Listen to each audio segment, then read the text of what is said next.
ആ ഖുർആൻ ആ ചരിത്രത്തെ പറയുന്നത് അത് മറച്ചു വെച്ചാൽ ഇത് നമ്മുടെ നാശത്തിലേക്ക് എത്തിക്കും. അതുകൊണ്ട് നാശത്തിലേക്ക് പോയാൽ പാടില്ല എന്ന് പറയലാണ് ഒരു പ്രബോധകന്റെ ധർമ്മം. അതവിടെ മറച്ചു വെക്കാൻ പാടില്ല. ഇന്ന് നമ്മുടെ വീടുകളുടെ ഏറ്റവും വലിയ അവസ്ഥ ഏതാ? നിങ്ങളൊന്ന് ചിന്തിക്കുക. അല്ലാഹുവിന്റെ ഖുർആൻ ഒരു സമൂഹം നശിച്ചു പോയ കഥ പറയുന്നു. കാസർഗോഡുകാർ പ്രത്യേകിച്ച് ഓരോ നാട്ടിൽ ഓരോ ശൈലിയാണ്. അതുകൊണ്ട് നിങ്ങളോട് ഞാൻ ഖുർആൻ, അള്ളാഹു പഠിപ്പിച്ച ഖുർആൻ അത് പറഞ്ഞു കൊടുക്കണം, ഇല്ലാതെ പറ്റില്ല. അല്ലാഹു സുബ്ഹാനഹു വ തആല ഖുർആനിൽ ഒരു സമൂഹം നശിച്ചു പോയൊരു കഥ പറയുന്നുണ്ട്. ആ സമൂഹം ചില്ലറക്കാരല്ല. അവരാരാ? അല്ലാഹുവിന്റെ ഖുർആൻ പറയുകയാണ്, അലം തറ കൈഫ ഫഅല റബ്ബുക ബിആദ് ഇറമ ദാത്തിൽ ഇമാദ് അല്ലതി ലം യുഖ്ലഖ മിഥ്ലുഹാ ഫിൽ ബിലാദ്. അല്ലാഹുവിന്റെ ഖുർആൻ പറയുന്ന നബിയേ, അലം തറ കൈഫ, അങ്ങ് കാണുന്നില്ല നബിയേ? അല്ലാഹുവിന്റെ റസൂൽ നബി മുഹമ്മദ് മുസ്തഫ ആദരവായ പ്രവാചകൻ നബി മുഹമ്മദ് മുസ്തഫ സല്ലല്ലാഹു അലൈഹി വസല്ലം അത് കണ്ടിട്ടില്ല. എന്നാലും അല്ലാഹു ഗൗരവത്തോടെ അത് ലോകത്തോട് പറയാ, അലം തറ, അങ്ങ് കാണുന്നില്ല നബിയേ? കൈഫ ഫഅല റബ്ബുക ബിആദ്, ആദ് ഗോത്രത്തെ അല്ലാഹു എന്ന അങ്ങയുടെ തമ്പുരാൻ എങ്ങനെയാ കൈകാര്യം ചെയ്തതെന്ന് അല്ലാഹു പറയാണ്. സൂറത്തുൽ ഫജ്റിലാണ് മക്കളെ. അല്ലാഹു എങ്ങനെയാണ് ആദ് ഗോത്രത്തെ തകർത്തതെന്നറിയോ? അതിമാനുഷരായിരുന്ന അല്ലാഹു പറയണ സമൂഹത്തെ അല്ലാഹു തകർത്തത് എങ്ങനെയാ? സഖറഹാ അലൈഹിം സബ്അ ലയാലിൻ വതമാനിയത അയ്യാം ഹുസൂമൻ ഫതറൽ ഖൗമ ഫീഹാ സറാ കഅന്നഹും അജാസു നഖലിൻ ഹാവിയാ. ആ സമൂഹത്തെ അല്ലാഹു 7 രാത്രിയും 8 പകലും തോരാതെ തിമിർത്തു പെയ്ത മഴവെള്ളത്തോ ആ സമൂഹത്തെ അല്ലാഹു തകർത്ത് ധരിപ്പണമായപ്പോ 7 രാത്രിയും 8 പകലും നിർബാധം അനുസ്യൂതമായി തുടർന്ന് പേമാരെ തിമിർത്തു പെയ്തപ്പോ ആ സമൂഹം മുഴുവന് തകർന്ന് ധരിപ്പണമാവൂ. അവര് മരുഭൂമിയിൽ മരിച്ചു കിടക്കുന്ന കഥ അല്ലാഹു പറയുന്നത് എങ്ങനെയെന്നറിയോ? നബിയേ, ഞാൻ തകർത്തെറിഞ്ഞ ആദ്യ സമൂഹം അല്ലാഹുവിന്റെ ശിക്ഷയേറ്റിട്ട് മരിച്ചു കിടക്കുന്നത് കണ്ടാൽ കഅന്നഹും അജാസു നഖലിൻ ഹാവിയാ, ഭീമാകാരമായ ഈത്തപ്പന മരങ്ങൾ അതിന്റെ കുറ്റിയോടുകൂടി പിഴുതു കിടക്കുമ്പോ വലിയൊരു കുറ്റിയുമായി ഈത്തപ്പന മരം പിഴുതു കിടക്കുന്നത് പോലെ ഭീമാകാരമായ വലിപ്പമുണ്ടായിരുന്ന ആദ് ഗോത്രക്കാരു 7 രാത്രിയിൽ പെയ്ത തിമിർത്ത മഴയും കൊടുങ്കാറ്റും ആഞ്ഞടിച്ചപ്പോ കുറ്റിയുള്ള ഈത്തപ്പന മരങ്ങൾ മറിഞ്ഞു കിടക്കുന്നത് പോലെ അവരെ ഞാൻ ഈ ഭൂമിയിൽ നിന്ന് തുടച്ചു നീക്കി നബിയേ. എന്നെ കേൾക്കാനെത്തിയ കാസർഗോഡ് ഈ ബേക്കറി മക്കാമിലെത്തിയവരോട് ഒരു വിമർശന ബുദ്ധിയല്ല, സഹോദര ബുദ്ധിയാ. ഖുർആന്റെ ആയത്തിനെ ഞാൻ നിങ്ങളുടെ മുമ്പിൽ സമർപ്പിക്കുകയാ. ആദ് ഗോത്രം ചെയ്ത ഏറ്റവും വലിയ തെറ്റേതെന്നറിയോ? അവര് വ്യഭിചരിച്ചെന്നല്ല, അവര് കള്ളു കുടിച്ചെന്നല്ല. ആദ് ഗോത്രത്തിനെ തകർക്കാനുള്ള കാരണം പറയുമ്പോ ആ സമൂഹത്തെ അല്ലാഹു വിശേഷിപ്പിച്ചത് ഇങ്ങനെയാണ്, അലം തറ കൈഫ ഫഅല റബ്ബുക ബിആദ് ഇറമ ദാത്തിൽ ഇമാദ്. ആരാധനറിയുമോ? ഇറമ. അവർ ഇറമെന്ന് പറയുന്ന ഇന്നത്തെ ഒമാനിന്റെ ഭാഗത്ത് ജീവിച്ചിരുന്ന ഇപ്പോഴും അവര് തകർന്നു പോയ അവശിഷ്ടങ്ങള് ചരിത്ര ഗവേഷകര് തോണ്ടിയെടുത്തിട്ടുണ്ട്. ഇന്നത്തെ ഒമാനിന്റെ ഭാഗത്തുള്ള ഇറമ പ്രദേശത്ത് ജീവിച്ച ആദ് ഗോത്രത്തെ കുറിച്ച് അല്ലാഹു പറഞ്ഞത്, അലം തറ കൈഫ ഫഅല റബ്ബുക ബിആദ് ഇറമ ദാത്തിൽ ഇമാദ്. അവരാരാ? ദാത്തുൽ ഇമാദ്. അവര് തൂണുകളുടെ ആളുകളായിരുന്നു. ശ്രദ്ധിക്കണേ സഹോദരങ്ങളെ, സൂറത്തുൽ ഫജ്റിലെ ആയത്തിന്റെ വ്യാഖ്യാനം നിങ്ങൾക്ക് നോക്കാം. അവരാരാ? ദാത്തുൽ ഇമാദ്. അവര് തൂണുകളുടെ ആളുകളായിരുന്നു. വലിയ വലിയ തൂണുകൾ ഉണ്ടാക്കിയിട്ട് വലിയ സ്വപ്ന വീടുകൾ ഉണ്ടാക്കിയ ആളുകളാവർ. ഇന്ന് നമ്മുടെയൊക്കെ വീടിനെത്ര തൂണുകളാ! ആവശ്യത്തിനുള്ള തൂണുകൾക്കപ്പുറം ആർഭാടത്തിന് വേണ്ടി അനാവശ്യമായ തൂണുകൾ സ്ഥാപിച്ചിട്ടുണ്ട്. അല്ലാഹു പറയാ, ആദ് ഗോത്രത്തിന്റെ പ്രശ്നമേടെന്നറിയോ? അവര് വലിയ തൂണുകളുടെ ആളുകളായിരുന്നു. എന്റെ പ്രിയപ്പെട്ട സഹോദരങ്ങളെ, അല്ലാഹുവരെ തകർക്കാനുള്ള കാരണമേതാ? അമ്പരചുംബികളായ വീടുകൾ വെക്കാൻ അനാവശ്യമായിട്ട് ആർഭാടത്തിന്റെ തൂണുകൾ അവരെ സ്ഥാപിച്ചു വെച്ചപ്പോ ഇന്ന് പലപ്പോഴും നമ്മൾ ആദുഗോത്രത്തെ പോലെ ചെയ്യാറില്ലേ? 50-60 തൂണുകളുള്ള വീടുകൾ ഉണ്ടാവാറില്ലേ? ഖുർആന്റെ മുന്നറിയിപ്പ് സൂക്ഷിക്കണേ.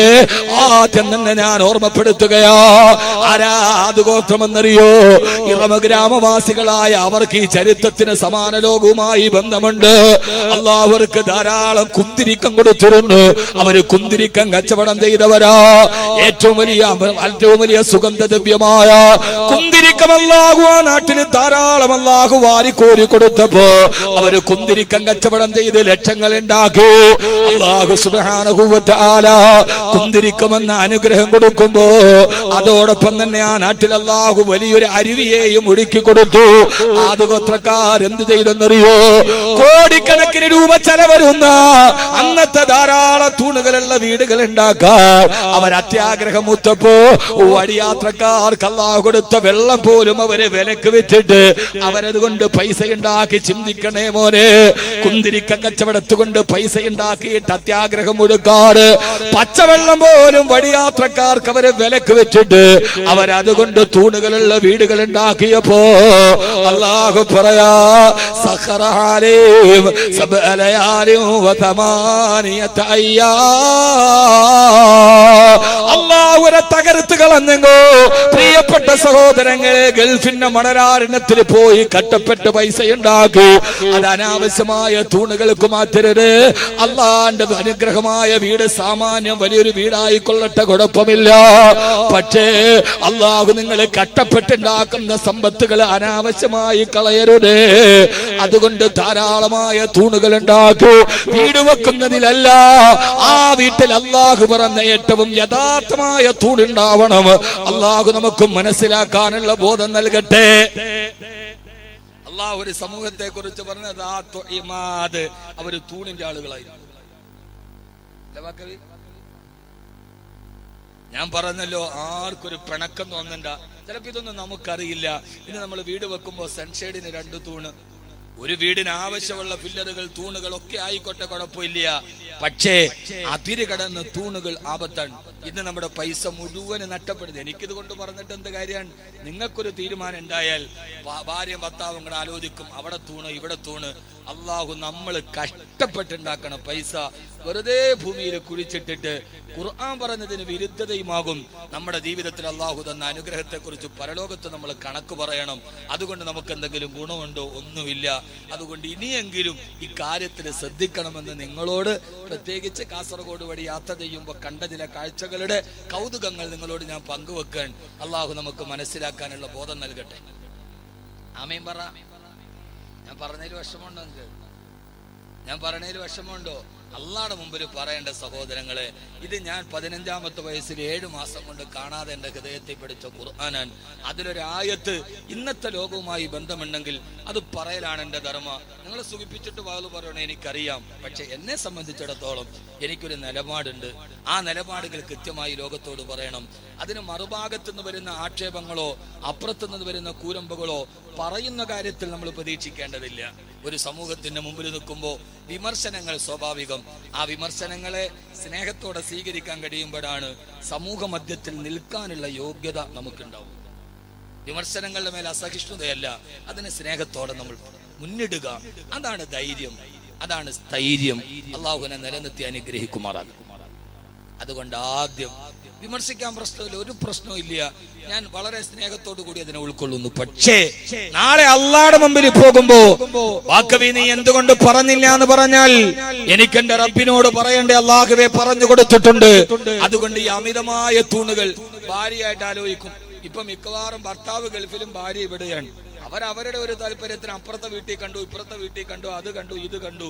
നമ്മളതെല്ലാം കൂടെ വെക്കുമ്പോ അവസാനം വീട് വെക്കുമ്പോ നമ്മുടെ നടുവൊടിഞ്ഞിട്ടുണ്ടാവും. ഇതുകൊണ്ട് എന്താ ഉള്ളത്? ആവശ്യത്തിനുള്ളൊരു വീടായിക്കൊള്ളട്ടെ, എല്ലാ സൗകര്യങ്ങളും ഉള്ള നമ്മുടെ മക്കളുണ്ട്, ആയിക്കോട്ടെ. പക്ഷെ ആ കാര്യത്തിൽ നിങ്ങൾ ഖുർആനിനെ ഓർക്കണമെന്ന് ഞാൻ ഓർമ്മിപ്പിക്കുകയാണ്. അപ്പൊ യഥാർത്ഥത്തിൽ വേണ്ടത് കുറെ തൂണുകളല്ല. ആ വീടിന്റെ ഉള്ളിലെ നമ്മുടെ വീട് എന്ന വിഷയത്തിൽ ആ വീടിന്റെ ഉള്ളിലെ ഏറ്റവും പ്രധാനപ്പെട്ട തൂണാണ് ഉണ്ടാവേണ്ടത്. നമ്മുടെ വീട്ടിലെ ഏറ്റവും പ്രധാനപ്പെട്ട തൂണേതാ? എന്നാൽ വെളിയിൽ ഇത്രയും തൂണ് വെച്ചെങ്കിൽ അകത്തെന്തെങ്കിലും തൂണുണ്ടോ? നല്ലൊരു തൂണ് അതൊട്ടില്ലതാണ്. യഥാർത്ഥത്തിൽ നമ്മുടെ വീടിനുണ്ടാകേണ്ട ഒരു തൂണ് നമുക്കില്ല. നമ്മുടെ വീട്ടിലുണ്ടാകേണ്ട ഏറ്റവും ബലവത്തായ തൂണേതാ എന്ന് പറയും. നമ്മൾ വെളിയിലൊക്കെ ഫില്ലറൊക്കെ കൊടുത്ത് 8 mm കമ്പി 10 mm കമ്പി അതൊക്കെ വെച്ച് നമ്മൾ താങ്ങി നിർത്തിയിട്ടുണ്ട്. നമ്മുടെ വീടിന്റെ ഉള്ളു ശരിയാവണം, വീടിന്റെ അകത്തളങ്ങൾ ശരിയാവണം. നമ്മുടെ വീടുകളിൽ നിന്ന് എല്ലാവിധ പേക്കൂത്തുകളുടെ അടയാളമായി മാറി. ഒരു വീടിന്റെ ഉള്ളിൽ ജീവിക്കുന്ന പെണ്ണിന് സുരക്ഷിതയില്ലാത്ത അവസ്ഥയിലേക്ക് കേരളം മാറിപ്പോയി. കേരളത്തിലെ 150 കുട്ടികളെ വിളിച്ചിട്ട് നിങ്ങളുടെ ഗർഭത്തിന് ഉത്തരവാദി ആരെന്ന് ചോദിച്ചാൽ അവള് വിരൽ ചൂണ്ടത് അവളുടെ അച്ഛന്റെ നേരെയാണ്. തനിക്കാര് ജന്മം നൽകിയോ അതേ പിതാവിനാൽ ഗർഭിണിയാക്കപ്പെടേണ്ട പെൺമക്കളുടെ നാടുകളിൽ വീടിന്റെ ഉള്ളിൽ കിടന്നുറങ്ങിയാൽ സുരക്ഷിതത്വം നഷ്ടപ്പെട്ടു പോകുന്ന പെൺകുട്ടികൾ, ആ പെൺകുട്ടികളുടെ നാട്ടിലാണ് നമ്മൾ ജീവിക്കുന്നത്. വീടിന്റെ ഉള്ളിൽ പോലും നമ്മുടെ പെൺകുട്ടികൾക്ക് സുരക്ഷിതത്വം ഇല്ലാതായി. അതുകൊണ്ട് എന്റെ പ്രിയപ്പെട്ട സഹോദരങ്ങളെ, സഹോദരിമാരെ, നമ്മുടെ വീടിന്റെ ഉള്ളിലാണ് യഥാർത്ഥ തൂണുണ്ടാവേണ്ടത്, വീടിന്റെ വെളിയിലല്ല. അള്ളാഹു നമ്മളെ മനസ്സിലാക്കാൻ ബോധം നൽകട്ടെ. ഞാൻ പറഞ്ഞ വീട് തൂണ് വേണ്ടെന്നല്ല, കറാമത്ത് കൊണ്ട് തന്നെ നിർത്താന്നല്ലേ പറയണത്. വീടിന് തൂണ് വേണം, എനിക്കുണ്ട് വീട്, അതിനുകൊണ്ട് തൂണ്. പക്ഷെ തൂണുകൾ ഒരു 50-60 തൂണൊന്നും വേണ്ട. ആവശ്യത്തിന്. പണ്ടത്തെ വീടിന് 4 തൂണേ ഉള്ളൂ, 4 മൂലയിൽ. ഇപ്പൊ ഒരല്പം കെറുവും ഒടിക്കലും കണ്ടംപറയും സെമി കണ്ടംപറയും ഒക്കെ വരുമ്പോ തൂണുകൾ സ്വാഭാവികം. പക്ഷേ അത് പരിധി കടക്കാൻ പാടില്ല. ഒന്ന്, വീടുമായി ബന്ധപ്പെട്ട ആദ്യത്തെ വിഷയം ഞാൻ ഖുർആന്റെ വെളിച്ചത്തിൽ ഞാൻ ഈ പറയുന്ന മുഴുവൻ ഖുർആന്റെ വെളിച്ചത്തിലാണ്. അള്ളാഹു നമുക്ക് ചിന്തകൾ മാറ്റാൻ അള്ളാഹു തൗഫീഖ് നൽകി അനുഗ്രഹിക്കുമാറാകും. രണ്ടാമത്തേത്, തൂണ് വെളിയിലല്ല വേണ്ടത്, നമ്മുടെ വീടിന്റെ ഉള്ളിലാണ് തൂണ് വേണ്ടത്. നല്ല ബലമുള്ള ഒരു തൂണ്. ഏതാ നമ്മുടെ വീടിന്റെ ഉള്ളിലെ ബലമുള്ള തൂണ്? ഏതാ ഒന്ന് പറയും മനുഷ്യന്മാരെ. നിങ്ങൾ എന്താ ഇത് ബജറ്റ് അവതരിപ്പിച്ച നിയമസഭ മാതിരി? വീടിന്റെ ഉള്ളിലെ തൂണേനാ